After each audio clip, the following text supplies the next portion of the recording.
In 1928, she was invited to be the first female to fly across. Ready for a deep dive into a mystery that's fascinated people for, almost a century? Amelia Earhart's disappearance. It's got it all.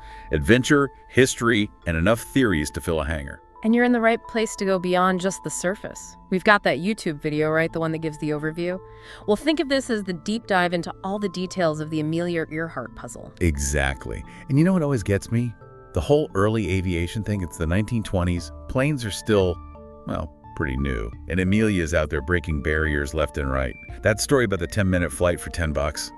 Talk about catching the flying bug. It really did light a fire in her. But it's more than just breaking records. It's about what she represented, especially back then.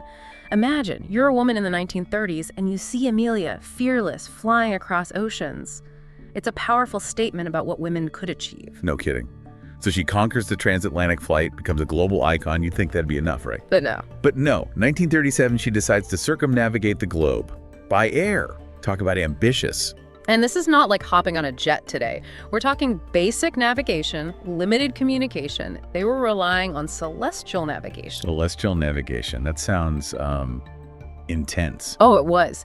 Imagine using the stars, the sun, to figure out where you are in the middle of the Pacific Ocean. No GPS back then, a tiny mistake, and you're miles off course. Wow, talk about pressure. So they're flying across continents, South America, Africa, India, Southeast Asia. It's like they're drawing a line around the world with each flight. The route was incredibly ambitious. They even made it to New Guinea, only a few thousand miles from their final stop, Howland Island. Which, according to the video, is basically a speck of dust in a very big ocean. I have to wonder, what were they thinking as they set off on that last leg? And that is where things take a turn. July 2nd, 1937. They take off from Leh, and their last confirmed radio message is... Well, it's eerie. It really makes you think, doesn't it? Their final message, according to that YouTube video, was something like, "We are probably right nearby, but cannot see you. We are running north and south." So close, yet something was terribly wrong. Knowing what we know now, it's kind of chilling, right? So close to changing history. And then, what happened? The world waited, hoping for the best. A huge search effort was launched, costing an absolute fortune even back then.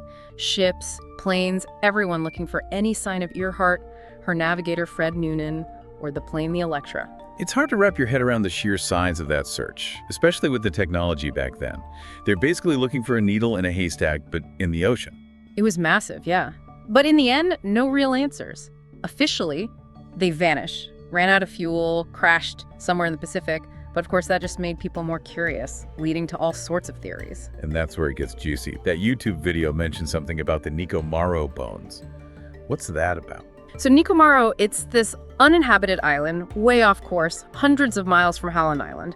Back in the 1940s, they found some bones there. At first, they thought they were from a man. Years later, someone took another look and suggested they might actually be from a woman of European descent, someone around Amelia's height and build. Wow, talk about an oversight. That really makes you wonder, could those bones rewrite history? Could they actually be Amelia's? It's definitely a possibility and a big reason why this whole story still fascinates us. But of course, the Nikomaro theory is just one of many. Right.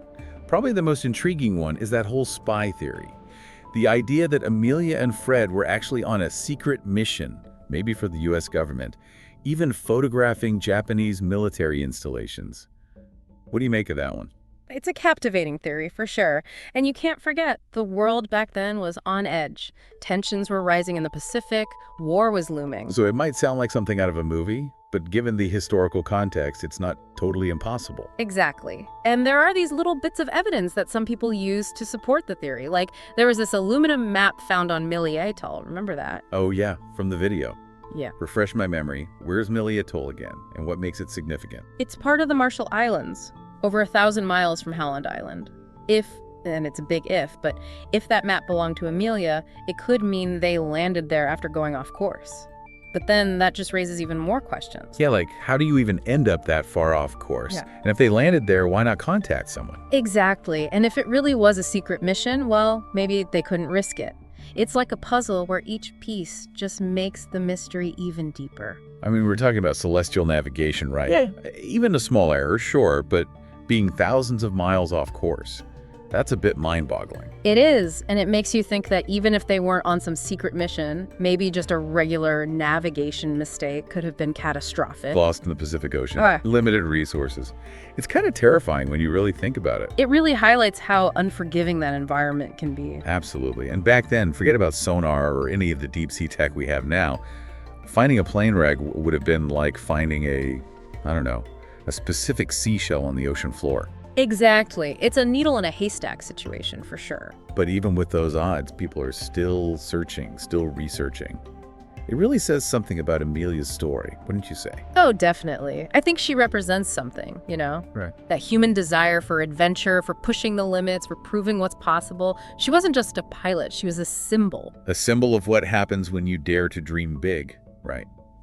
And that dream still resonates with people all these years later. Makes you wonder what we might find out in the future. New technology, new evidence. Who knows what's still out there? It's true, anything is possible. And I think that's part of what keeps us coming back to this story. The unknown, the possibility. It's almost like the not knowing is part of the appeal. It's that feeling of wonder, right?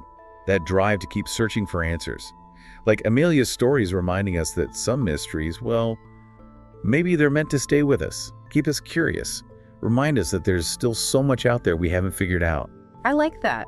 It's not just about the answers, it's about the search itself. Amelia's story encourages us to be curious, to explore, to never stop asking questions. It's a good reminder that the human spirit, much like Amelia herself, it's capable of some pretty amazing things. So the next time you hear her name, think about the mystery, sure, but also remember that incredible spirit, the one that keeps inspiring people to reach for the stars, even after all these years. Well said. I couldn't agree more.